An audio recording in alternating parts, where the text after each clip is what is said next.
Por primera vez, me atrevo a contar lo que viví. Espero sirva para honrar a esos niños y a sus padres. Es extenso, pero así fueron tal y como vivimos las cosas. El crujir de dientes. Ese día iba muy arreglada a mi trabajo, pues mi esposo me había invitado a una supuesta cena con otras parejas. A mediodía escuché la noticia. Se incendia una guardería, pero no sé por qué no escuché la noticia completa. Estaba apurada. En el fondo pensé que todos los niños saldrían. Estaba dando terapia grupal y una de mis pacientes era maestra. La vi muy triste y le dije, ¿qué te pasa? Y me dijo que en lo de la guardería iban 16 niños muertos. Me quedé pasmada. No imaginé que eso pasaría. En eso llega corriendo mi secretaria. Me dijo, te llaman del Imparcial, donde yo colaboraba como consejera, y me dice la directora editorial con prisa que se autorizaba poner mi nombre entre los psicólogos que estaban preparados para intervención en crisis. Le dije que sí. No pude pensar de lo rápido que pasó todo. Pronto empezó a sonar mi celular. Me llamaban que fuera al Hospital General. Eran como las 5 de la tarde. Dejo todo encargado en el trabajo y me lanzo. Mi familia me dice que me tenían preparada una fiesta sorpresa por mi cumpleaños y que estaba todo listo. Globos, flores, invitados. Agradecí, pero me tenía que ir al hospital. Sin embargo, no tenía la menor idea de lo que me esperaba. Llego al Hospital General. Mucha gente me dejaba entrar, pues mi nombre estaba en la lista de los accesos. Veo todo muy tranquilo. Se me acerca un residente de psiquiatría y me dice, esto está horrible. Me tuve que tomar un calmante. Nunca nos entrenaron para esto. ¿Ves allá? En aquel cuarto está uno de los niños y su familia acaba de entrar a despedirse. Y allá, en aquel otro y en aquel otro, están atendiendo algunas urgencias. En eso me llaman nuevamente y me dicen, vente al C4. Aquí va a empezar lo pesado. Necesitamos ayuda. Me traslado y llego. Sí, el infierno existe. Allí estaba. Era horrible y conforme iban pasando las horas se iban poniendo peor. No me he atrevido a hablar esto con nadie que no le tenga confianza porque es tan complicado que no sabía cómo elaborarlo porque es demasiado fuerte. Pero hoy, 5 años después, tengo que hablarlo por honrar a estos niños, por honrar a mi hijo y su futuro, pues el C4 es la morgue, un lugar chico. Ahí nos juntaron a algunos psicólogos, nos explicaron la situación. Los padres y familiares de los niños empezaron a llegar después de buscar en todos los hospitales y no encontrar a sus familiares. Ahí fue el último lugar del planeta Tierra, donde querían llegar los papás. Pero fueron llegando al no encontrar a sus hijos en ninguna parte. Había tanta gente que tuvieron que poner unas vallas de acero afuera, con seguridad para que la gente no se brincara. Conforme iba pasando la noche, iba llegando más gente, vecinos, familiares, toda la gente, conocidos de los niños que se dividieron para localizar a sus criaturas. La médico legista identificaba a un niño y le tomaban una foto y la ponían en una computadora y me daban el nombre para que fuera atrás de la valla a hablarle a sus papás para que la identificaran. Estaba lejos, era un camino de varios metros, había gente orando, rezando. Me dieron un altavoz para que se escuchara el nombre, porque era demasiada gente. Cuando yo caminaba por ese pasillo no podía creer que en mi práctica clínica algún día iba a atravesar por algo así, dar ese mensaje. Había mucho bullicio, pero cuando yo llegaba al límite de la calle, la gente se callaba. Había un silencio absoluto y entonces ahí era el momento más horrible que jamás he vivido. Tenía que anunciar en voz alta el nombre de la niña o el niño identificado. Nadie quería escuchar el nombre de su hijo. Nadie quería que mi boca pronunciara ese nombre, ni siquiera yo quería hacerlo. Al decirle el nombre se escuchaban gritos y la gente se abría en una valla para dar paso a los papás del bebé que se había nombrado. Los familiares no podían ni avanzar, no podían ni caminar. Se desmayaban en el camino. Todavía me preguntaban, ¿está muerto? Ellos ya sabían, pero querían que yo les dijera otra cosa. ¿Estás segura que está muerto?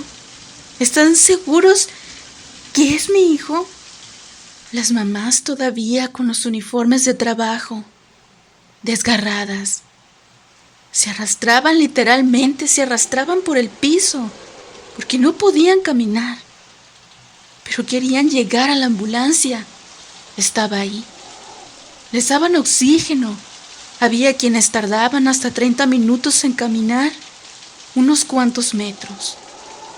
No había otra cosa que hacer que extender la mano, el abrazo para llorar con ellos como si fuera el propio hijo.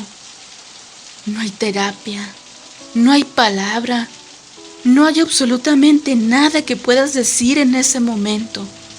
Llegábamos y venía la segunda parte de la pesadilla. A la gente la sentaban en una computadora a ver todas las fotos de los niños para que corroboraran que el que se había identificado era su hijo. Los padres estaban aterrorizados. El personal del lugar, secretarias y todos estábamos en shock. Unas secretarias mojaban las hojas donde escribían con sus lágrimas y tenían que volver a levantar las actas. Nadie aguantaba la situación, pero después de que logran entrar al lugar y rectificar la foto, venía el peor momento. Acompañábamos a los padres a identificar los cuerpecitos de sus hijitos. Los papás caminaban y se paraban enfrente de un vidrio y detrás la doctora traía cargado el cuerpecito. Eran tan chiquitos y lo ponía encima de una mesa de acero inoxidable y ahí estaba su bebé quemado. No pueden imaginarse lo que se vivió ahí. Era el crujir de dientes, el abismo, el infierno, lo peor de lo peor. No eran llantos los sonidos que hacían los padres, eran aullidos, un grito entre dolor y llanto que jamás he vuelto a escuchar. Era su cuerpo, se estremecía, era un grito que salía de las entrañas, era insoportable ver eso. Las mamás y papás se pegaban al vidrio, los nombraban. Les decían, despierta, hijo, hija. Les daban besos al vidrio, rogaban, suplicaban que querían tocarlos, cargarlos. Otros golpeaban cosas, ni siquiera podían abrazarlos.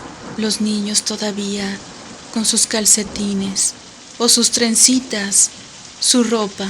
Había niños que solamente estaban ahí sin vida. Parecían dormidos, sin quemaduras, una que otra en su carita, pero había otros que estaban completamente calcinados. pero se les veía su naricita, sus manitas, se veían que eran ellos.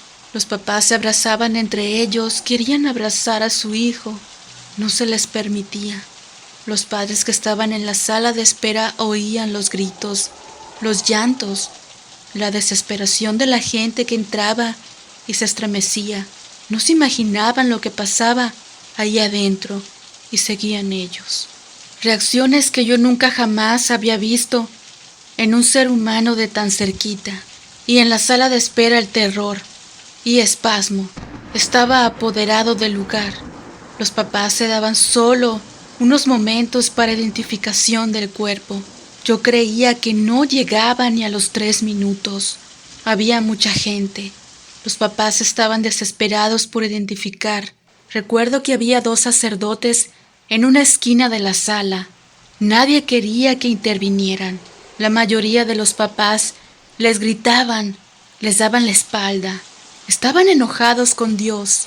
Los sacerdotes querían dar palabras de consuelo, algo así como que Dios lo tiene en su santa gloria.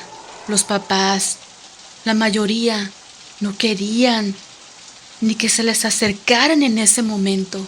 Era imposible pensar que Dios tenía ese plan preparado para esos niños desde el momento que nacieron. La gente salía de ahí y se desmayaban, gritaban, corrían, vociferaban contra Dios, contra el gobierno, contra ellos mismos, contra todo.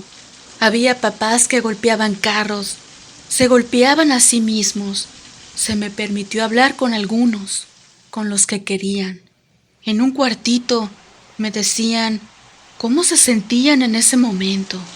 Las mamás echaban la culpa, decían que por ambición de quererles dar mejor vida a sus hijos, entraron a trabajar y que eso los había mandado derechito a la muerte.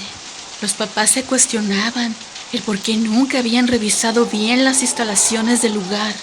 Había mucho dolor, culpa. Algunos me decían abiertamente sus deseos de quitarse la vida y yo trataba de recordarles el resto de los hijos que valía la pena vivir por ellos. Aunque sea, les pedía que vivieran las próximas 48 horas para enterrar a sus hijos. Algunos querían despedirse de sus bebés. Nunca les dijeron adiós. Querían decirles: mi amor, fue un placer tenerte con nosotros. Me hubiera gustado estar ahí y ayudarte cuando me gritabas mamá. Sacarte de ahí corriendo. Y yo agarraba lo que sea, una bolsa de mano, una cobija, y se las daba. Y les decía: despídete de tu bebé. Está aquí, ahora, en este momento. Y lo que las madres y padres decían y hacían es tan fuerte que no puedo ni siquiera escribirlo aquí. Imaginaban sus hijos ahí. Los llenaban de besos, les pedían perdón. Su boca se llenaba de palabras dulces y yo no tenía que quitárselos amablemente para que realmente tuviera lugar la despedida. Milagrosamente, a algunos se les notaba que se calmaban, que se cerraba un círculo. Por lo menos en ese momento ganábamos tiempo, unas horas de cordura para ellos. En general el proceso era muy frío. Todavía después de ver a sus hijos, los sentaban frente a una secretaria y les pedían sus credenciales de lector, les pedían papeles, les tomaban su testimonio, los hacían firmar cosas que ni siquiera leían, pues hacía 2 minutos habían visto a su hijo muerto, quemado. Yo no estaba de acuerdo, pero nadie lo estaba. La pobre secretaria me pidió ayuda, me explicaba el propósito del procedimiento y me pedía ayuda porque los papás no querían cooperar. Por obvias razones estaban en shock y yo les decía que era para proteger el cuerpo de sus hijos y que no fuera a haber equivocaciones en la entrega de los cuerpos, que había un caos y que con todo eso se llevaría mucho más rápido a su hijito de ahí para darle las misas, las ceremonias, a darles un entierro digno. Y era impresionante cómo los papás rápidamente sacaban los papeles. Sentían que todavía podían hacer algo por sus criaturas, sacarlas de ahí, lo que les hubiera gustado hacer Hacía algunas horas durante la tragedia, una vez concluidos los fríos trámites legales, los papás y familiares regresaban hacia atrás de la valla, con sus familiares y amigos a dar la noticia. Se oían los llantos, los gritos. Era colectiva la angustia, la tristeza. Había un infierno, lo estaban viviendo todos. Y me daban otro nombre y otro nombre. Yo fui portadora del mensaje que nadie quería escuchar. Se repetía lo mismo una y otra vez, otro y otro y otro. Los últimos entraron a las 3 de la mañana. Para la madrugada ya había acabado todo. Todos se habían ido. Allí estaban los niños atrás, los niños que se habían levantado en la mañana, unos a fuerzas porque no querían ir, otros emocionados. ¿Cuándo se iban a imaginar los padres que ese iba a ser el final del día para ellos? Vi a los niños así, muertos, calcinados, víctimas de una muerte horrible, porque después tuve una reunión con amigos pediatras del hospital de Morelos y me dijeron que esa muerte era una muerte muy dolorosa y muy lenta, que era una de las 2 muertes más dolorosas que existen. El motivo de ser tan explícita en mi relato tiene un objetivo que más adelante se los voy a explicar. No crean que es morbo o inversión de intimidad. Llegué a mi casa, un contraste muy duro. Había mesas puestas con manteles largos, flores, globos y lo que había quedado en una fiesta sorpresa que no fue hecha. Mi familia estaba esperándome con los ojos abiertos, pero no pude hablar esa noche. Solamente les dije, si el infierno existe, acabo de ir y verlo. No creo que haya algo peor que eso en la vida. Hasta el momento, yo no había llorado. Me metí en mi cuarto, puse el seguro y comencé a llorar. Mucho, mucho, mucho. No pude dormir. Los cuerpecitos de los niños y las reacciones de los papás me daban vueltas en la cabeza. Me tenía que levantar temprano porque irónicamente el día siguiente era el bautizo de un sobrino mío, en la casa del arzobispo. Eran varios niños a bautizarse. Me senté atrás y no paraba de llorar en toda la misa porque mientras se llevaba a cabo la ceremonia tenía contradicciones. Por un lado, le daba gracias a Dios por mi hermoso y sano sobrino, por la bendición que se estaba derramando sobre su vida, pero al mismo tiempo sabía que estaban haciendo decenas de misa en ese momento donde los papás que anoche yo había abrazado estaban despidiéndose para siempre de sus pequeños. Gracias a Dios yo no conocía el amor de madre todavía, porque no hubiera podido soportar esas escenas que vi una noche anterior. Al siguiente día me asignaron al Hospital Ignacio Chávez y lo primero que veo es a una maestra en la puerta de un área controlada con la lista de asistencias del salón de clases, preguntando al guardia por cada uno de los niños. Una maestra con el brazo con quemaduras que no se lo había atendido bien todavía. Y algo que pensé en ese momento. Las maestras. Ellas pasan incluso más tiempo con sus hijos que los propios padres, porque hay niños que están en la guardería hasta pasando mediodía con ellas. Las maestras los amaban como sus hijos, y la maestra había andado de hospital en hospital buscando a sus niños. No era la única. Hasta describía cómo andaban peinados ese día. Se acordaban perfectamente de los detalles. Reunía a las maestras que estaban ahí. Eran varias, como 5 aproximadamente, en un consultorio porque andaban cada quien por su lado y fue muy interesante lo que escuché. Ellas tenían duelos múltiples. Entre ellas empezaron a preguntar por qué sus niños, con las listas, andaban desesperadas. Tal niño, yo lo saqué, su papá lo recogió, tal otro está internado en el hospital, tal otro niño se murió, decían algunas, y se soltaban llorando tanto como los padres un día antes. Platicaron cosas que ahora me atrevo a decir porque eso que ellas decían pudo haber evitado la tragedia. Por ejemplo, ¿y al final el incendio qué fue?, le preguntó una a la otra, y contestaba, pues lo que decíamos siempre a Protección Civil, la bodega de atrás, cuando nos ponían a hacer los ejercicios, a detectar cosas peligrosas. Decenas de veces les dijimos de la bodega, ¿se acuerdan? Que íbamos e inspeccionábamos y sabíamos que era una bomba de tiempo, que estaba lleno de cosas muy peligrosas. Ellas sabían. Creo que en un grupo muy olvidado en este proceso fueron ellas. No he visto que salgan en ningún documental ni sus declaraciones cuando ellas vivieron los últimos segundos de aliento de muchos niños. Ellas son unas héroes. Las vi desgarrarse, no por uno, por todos los niños que eran sus hijos, de 7 a 4 de la tarde, de lunes a viernes. En la sesión intercambiaron información muy importante, pero todas ellas estaban desesperadas, dolidas y andaban como alma en pena, recogiendo los restos de información de sus pedacitos de vida. Ellas, quienes muchas veces son las primeras en verlos caminar, enseñarles que vayan al baño, en darles de comer cosas sólidas. ¿Por qué escribo esto hoy?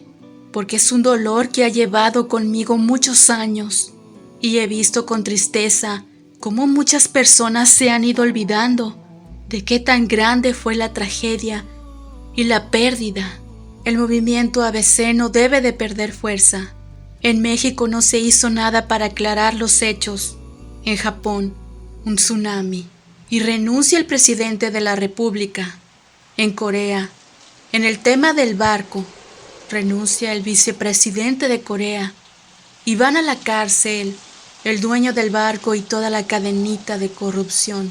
Pero en México nadie se mueve de su lugar y dicen que es demasiado complicado, que todos y nadie tiene la culpa.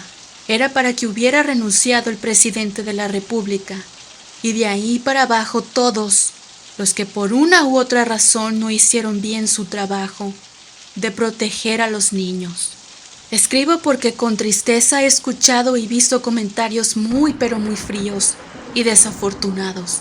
Hubo un médico muy afamado en la región que me dijo, se mueren miles de niños todos los días en muchas partes del mundo. Aquí fue un lugar más. ¿Por qué tanto drama? Estoy segura que si hubiera sido su hijo no pensaría lo mismo. Hubo también que dijo en una ocasión que le parecía una tontería que un papá ABC rayara el palacio municipal, que si para qué lo hacía, que era inútil y que no llevaría a nada, y que nada más desmeritaba el movimiento ABC. Hubo también que he escuchado decir que ya lo superen, no pueden vivir así para siempre.